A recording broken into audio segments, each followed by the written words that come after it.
Assalamualaikum warahmatullahi wabarakatuh. Di sini saya akan menjelaskan tentang PowerPoint yang berjudul Perkembangan Bahasa Peserta Didik. Mata kuliah Psikologi Perkembangan Peserta Didik, dosen pengampu Dr. Nurholis MPD. Kami dari kelompok 6 yang beranggotakan Zela Putri Priyatna dengan nomor NIM 200641101 dan Vida Nuraisyah dengan nomor NIM 200641093. Pengertian perkembangan bahasa. Menurut Kamus Besar Bahasa Indonesia, perkembangan adalah proses berkembangnya sesuatu.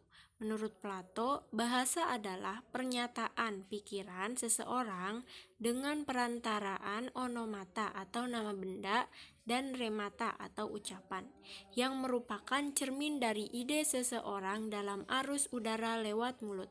Perkembangan bahasa merupakan meningkatnya kemampuan penguasaan alat berkomunikasi, baik alat komunikasi lisan, tulisan, maupun menggunakan tanda-tanda dan isyarat. Jadi, perkembangan bahasa pada peserta didik yaitu meningkatnya kemampuan berbahasa. Teori-teori perkembangan bahasa terbagi menjadi 3. Yang pertama ada teori behavioristik. Para ahli behavioristik berpendapat bahwa anak dilahirkan tanpa membawa kemampuan apapun. Dengan demikian, anak harus belajar melalui pengondisian dari lingkungan, proses imitasi, dan diberikan reinforcement atau penguat. Yang kedua ada teori nativisme, bahwa kemampuan berbahasa sebagaimana halnya kemampuan berjalan merupakan bagian dari perkembangan manusia yang dipengaruhi oleh kematangan otak. Dari otak manusia memiliki hubungan dengan perkembangan bahasa, sehingga kerusakan pada bagian tersebut dapat menyebabkan hambatan bahasa. Yang ketiga, teori kognitivisme.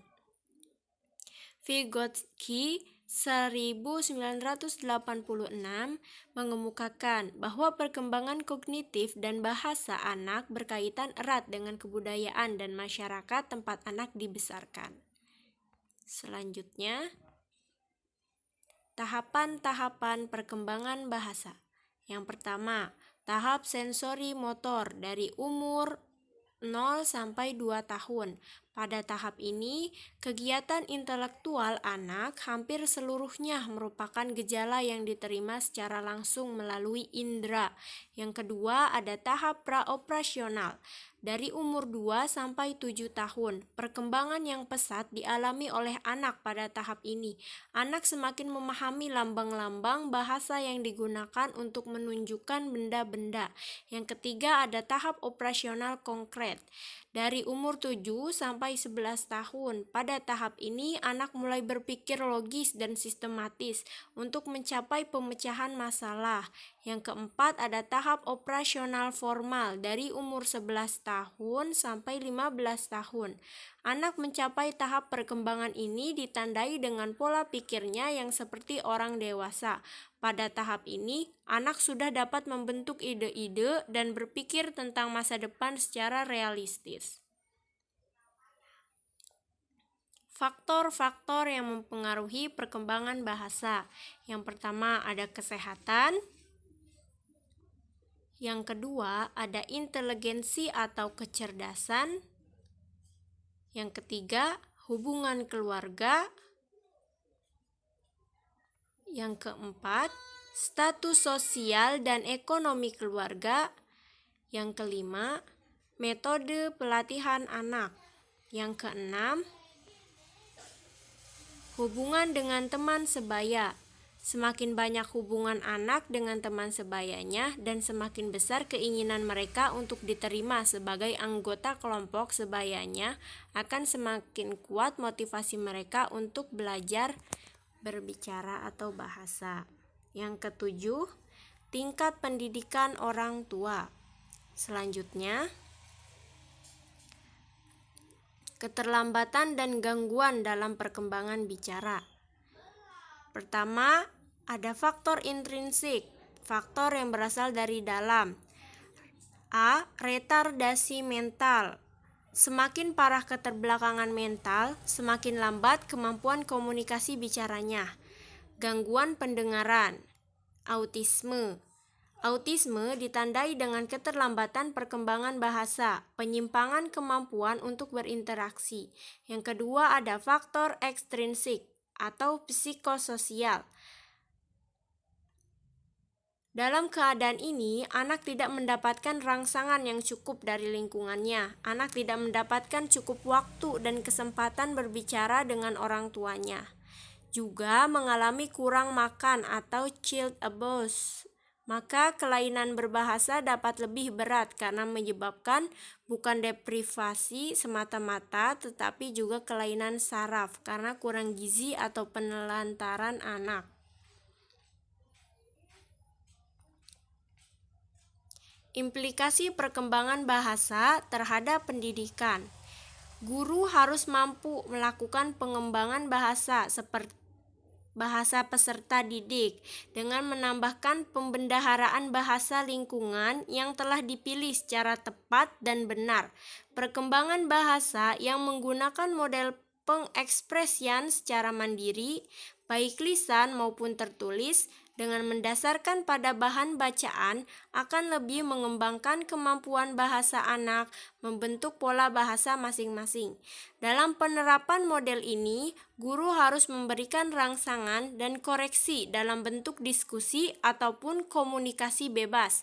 Sarana perkembangan bahasa seperti buku-buku, surat kabar, majalah, dan lain-lain harus disediakan di sekolah atau di rumah.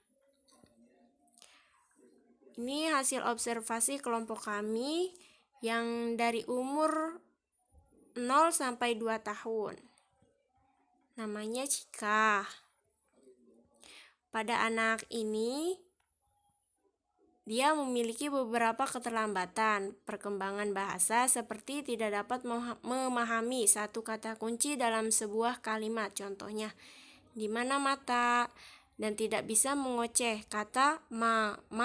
Lalu Cika juga tidak bisa mengucapkan kata apapun, baik itu huruf A atau yang lainnya.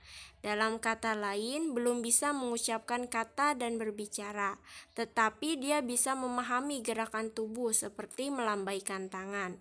Keterlambatan tersebut disebabkan Cika mengalami sakit stip.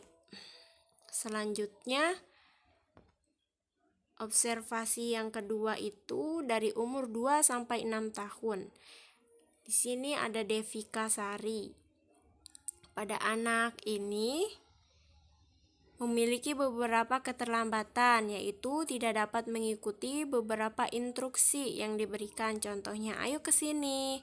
Lalu anak tersebut juga tidak dapat memahami pertanyaan, contohnya Mamah namanya siapa? Ketika ditanya apakah fungsi pensil, anak itu tidak dapat menyebutkan apa fungsinya. Keterlambatan tersebut disebabkan oleh faktor ekonomi keluarga yang kurang mampu sehingga tidak dapat memenuhi asupan gizi sang anak yang menyebabkan keterlambatan dalam perkembangan bahasanya. Observasi yang ketiga dari umur 6 sampai 11 tahun.